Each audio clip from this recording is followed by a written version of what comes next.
امروز سرت خیلی شلوغ بود. تلفنامو جواب ندادی. منتظر تماسم بودی؟ معلومه.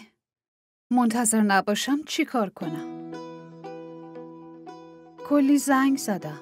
نه جواب دادی نه خودت زنگ زدی. معذرت میخوام. یه جلسه خیلی مهم داشتم. وقتی هم بیکار شدم شاید تو سرت شلوغ بوده. من؟ مشغول؟ نه والا. چرا مگه بهم زنگ زدی؟ نه زنگ نزدم ولی امروز بیرون پاساژ با کی وایساده بودی؟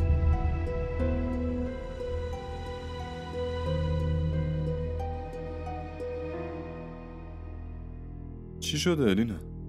فقط یه سوال پرسیدم. نه من تقصیری ندارم.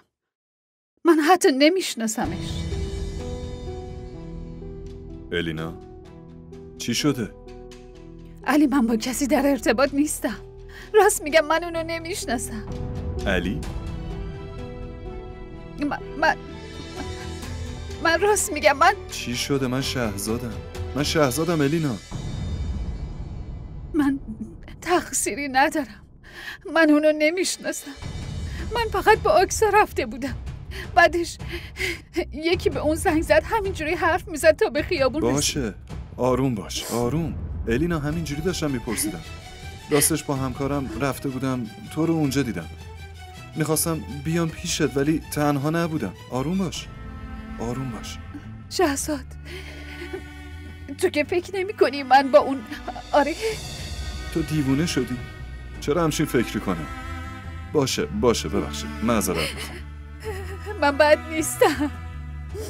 نیستم شهزاد. باور کن من با کسی ارتباط ندارم. دارم راستشو میگم. تو بهم اعتماد داری مگه نه؟ الینا من راست میگم شهزاد. آره راست میگم میدونم. آروم باش. باشه آروم باش. من بهت اعتماد دارم.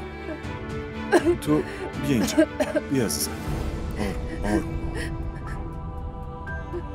صبر کن دراز بکش. آروم.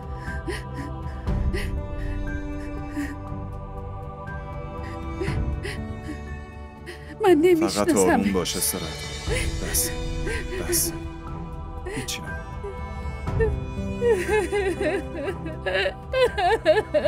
الینا بس خواهش میکنم گریه نکن. بس لطفا منو ببین. من اینجام. آروم باش.